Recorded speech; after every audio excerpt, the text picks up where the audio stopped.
ગાંધીનગરના સેક્ટર 24માં ઉભરાતી ગટર અંગે સ્થાનિકોમાં ભારે રોષ જોવા મળી રહ્યો છે। હરસિદ્ધનગરમાં છેલ્લા 6 મહિનાથી ગટર ઉભરાય છે ને આ ગટર ઉભરાવાની સમસ્યાને લઈને લોકોમાં ખૂબ જ મુશ્કેલીમાં મુકાયા છે। તંત્રને અનેકવાર રજૂઆત કરવા છતાં પણ કોઈ જ પરિણામ દેખાઈ રહ્યું નથી। રહીશો દ્વારા આંદોલન કરવાની પણ ચેતવણી આપી છે। ગાંધીનગરના સેક્ટર 24માં હરસિદ્ધનગરમાં છેલ્લા 6 મહિનાથી ઉભરાતી ગટરથી વસાહતીઓના શ્વાસ રૂંધાઈ ગયા છે।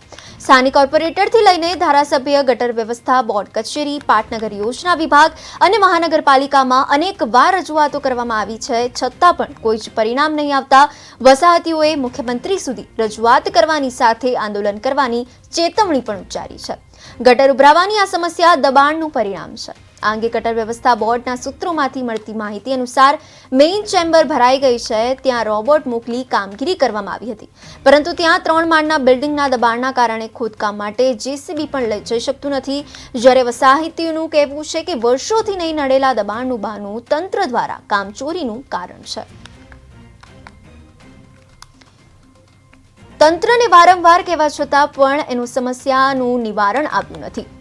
બિલ્ડિંગના દબાણના કારણે ખોદકામ માટે જેસીબી પણ જઈ શકતું નથી। આ સમસ્યાનું નિવારણ ક્યારે આવશે, તંત્ર ક્યારે દોડતું થશે, એની રાહ જોવાઈ રહી છે। દબાણનું બહાનું તંત્ર દ્વારા કામચોરીનું આ કારણ બન્યું છે।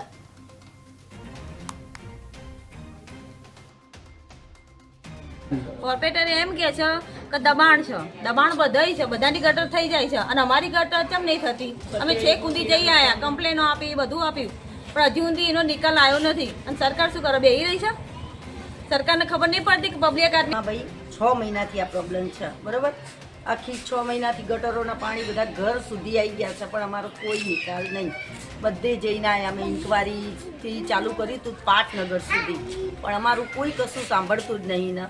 જ્યારે બી જઈએ છીએ પેપરોમાં આપીએ છીએ તો અમને ધમકાવે છે કે પેપરમાં કેમ આપ્યું, તો અમે આના માટે શું કરીએ? એનો જવાબ આપો। કોર્પોરેટર એમ કે છે